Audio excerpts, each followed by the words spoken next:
시대의 소망 제2장 선택된 백성. 유대인들은 1000년 이상 구주의 오심을 기다렸다. 그들은 이 사건에 그들의 가장 빛나는 소망을 두었다. 그들은 그분의 이름을 노래와 예언 가운데 또는 성전 의식과 가정 기도 가운데 포함시켰다. 그럼에도 불구하고 그들은 그리스도께서 오셨을 때 그분을 알지 못하였다. 하늘의 총애를 받으시는 자가 저들에게는 마른 땅에서 나온 줄기같이 보였으며 그에게는 고운 모양도 없고 풍채도 없어서 그들이 보기에 흠모할 만한 아름다운 것이 없었다.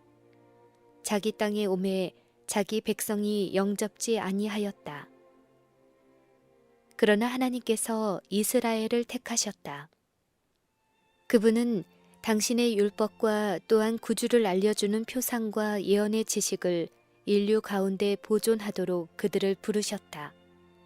그분은 그들이 세상에서 구원의 셈이 되기를 원하셨다. 그가 머물렀던 땅에서의 아브람처럼, 애굽에서의 요셉처럼, 바벨론 궁정에서의 다니엘처럼 히브리 백성들도 열방 가운데서 그러해야 할 것이었다. 그들은 사람들에게 하나님을 드러내야 할 것이었다. 주께서 아브라함을 부르시면서 내가 네게 복을 주어 너는 복의 근원이 될지라. 땅의 모든 족속이 너를 인하여 복을 얻을 것이라고 말씀하셨다. 이 교훈은 선지자들을 통하여 반복되었다. 이스라엘이 비록 전쟁과 사로잡힘으로 인하여 황폐된 이후에도 야곱의 남은 자는 많은 백성 중에 있으리니 그들은 여호와께로서 내리는 이슬 같고 풀 위에 내리는 담비 같아서 사람을 기다리지 아니하며 인생을 기다리지 아니할 것이라는 약속은 그들의 것이었다. 예루살렘의 성전에 관하여 주께서는 이사야를 통하여 내 집은 만민의 기도하는 집이라 일컬음이 될 것이라고 선언하셨다. 그러나 이스라엘 백성들은 세속적 위대함에 그들의 소망을 고착시켰다. 그들은 가나안 땅에 들어가던 때부터 하나님의 계명을 떠나 이방 사람의 풍습을 좇았다. 하나님께서 당신의 선지자들을 통해 그들에게 경고를 보내셨으나 소용이 없었다. 그들은 이방의 압제로 징계를 받았으나 그것도 무익하였다. 개혁이 있을 때마다 보다 더 큰 배도가 그 뒤를 따랐다. 만일 이스라엘이 하나님께 성실하였다면 하나님께서는 그들의 존귀와 높임을 통하여 당신의 목적을 성취하실 수 있으셨을 것이다. 만일 그들이 순종의 길로 행했다면 하나님께서 그들을 칭찬과 명예와 영광으로 그 지으신 모든 민족 위에 뛰어나게 하셨을 것이다. 너를 여호와의 이름으로 일컬음을 세계 만민이 보고 너를 두려워하리라고 모세는 말하였다. 이 모든 규례를 듣고 열국은 이 큰 나라 사람은 과연 지혜와 지식 있는 백성이로다 라고 말할 것이다.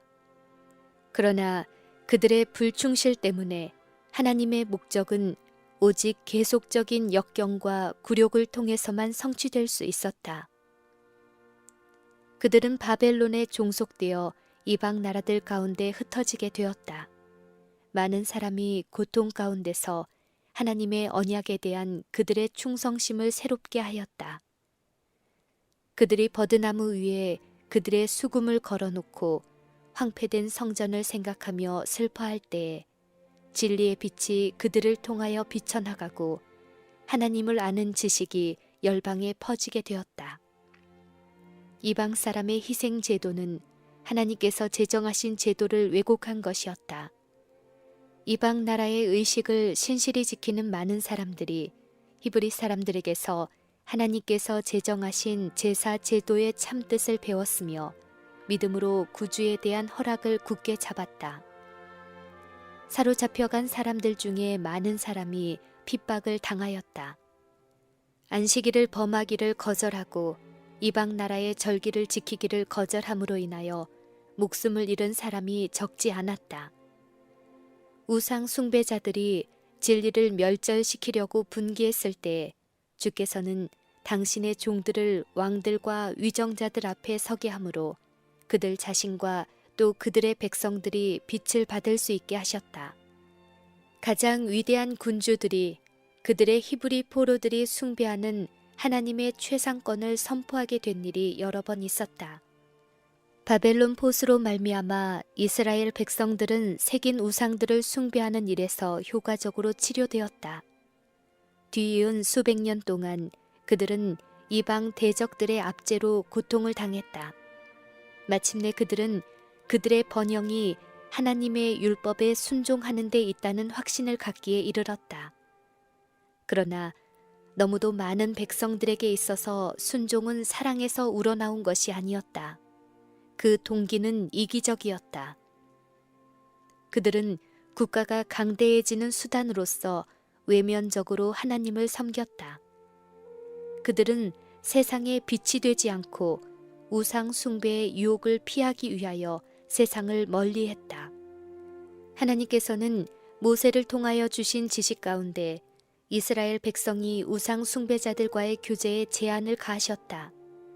그런데 이러한 지시는 그릇 해석되어 왔다. 이것은 그들이 이방 나라의 풍습을 따르는 것을 방지하기 위한 것이었다.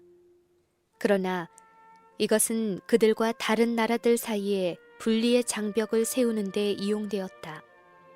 유대인들은 예루살렘을 그들의 천국으로 바라보았고 하나님께서 이방 나라들에게도 인자하심을 베풀지나 않으실까 시기하였다. 바벨론에서 돌아온 후에는 종교적인 교훈에 대하여 많은 관심이 기울여졌다. 국내의 각 처에 회당들을 세우고 거기서 제사장과 서기관들이 율법을 해석하였다. 그리고 학교들도 세우고 예술과 과학과 아울러 의의 원칙을 가르치노라고 하였다. 그러나 이런 기관들은 부패하게 되었다. 포로 생활 중 그들 가운데 많은 사람이 이교의 사상과 풍습을 받아들였는데 이것들이 그들의 종교 예식에 도입되었다. 그들은 많은 점에서 우상 숭배자들의 풍습을 따랐다. 유대인들은 하나님에게서 떠나자 제사 제도에 대한 교훈을 많이 잊어버리게 되었다. 이 제사 제도는 그리스도께서 친히 제정하신 것이었다. 이 제도의 각 부분에 그분을 가리키는 표상이 있었다. 이 제도에는 생명력과 영적 미가 가득 차 있었다. 그러나 유대인들은 그들의 의식에서 영적 생명을 상실하였으며 죽은 형식에 집착하였다. 그들은 제물을 가리키는 그분을 의지하는 대신에 희생 제물과 의문 그 자체를 신뢰했다. 제사장과 랍비들은 그들이 잃어버린 것을 보충하기 위하여 그들 자신의 여러 규정들을 많이 만들어냈다. 이 규정들이 엄격하여질수록 하나님께 대한 사랑은 더욱 적게 나타났다. 그들은 자신들의 성결함을 의식의 다과로 측정하였으나 마음은 자만과 위선으로 가득 차 있었다. 그들의 이러한 까다롭고 짐이 되는 규례들과 함께 율법을 지키기는 불가능하였다. 하나님을 섬기고자 하는 자로서 랍비의 규례들을 지키려고 힘써본 자들은 무거운 부담에 눌려 애를 썼다. 그들은 번민하는 양심의 가책으로부터 벗어날 수 없었다. 이리하여 사단은 백성들을 낙담하게 하고 하나님의 품성에 대한 그들의 관념을 저하시켜 이스라엘 백성들의 믿음이 멸시를 받게 하려고 힘썼다. 사단은 그가 하늘에서 반역하였을 때에 제시했던 주장, 곧 하나님의 요구 사항들은 부당하며 지킬 수 없다는 주장을 입증하기를 원했다. 그는 이스라엘까지도 율법을 지키지 않았다고 선언하였다. 메시아의 강림을 갈망하기는 하였지만 유대인들은 메시아의 사명에 대하여 참된 개념을 갖지 못하였다. 그들은 죄로부터의 구속이 아니라 로마로부터의 해방을 얻으려고 애썼다. 그들은 압제자의 권세를 깨뜨리고 이스라엘 나라를 세상 만국을 지배하는 나라로 높이는 정복자로서 메시아가 오시기를 고대하였다. 이리하여 그들이 구주를 거절할 길이 마련되었다. 그리스도 탄생 당시의 유대 나라는 그들을 지배하는 외국의 통치자들 밑에서 시달림을 받는 한편 내분으로 고통을 겪었다. 유대인들은 독립된 정부 형태를 유지하도록 허용은 받고 있었으나 그들이 로마의 기반 아래 있다는 사실은 숨길 수 없었으며 그들의 권력의 제한에 대해 단념하고 만족할 수도 없었다.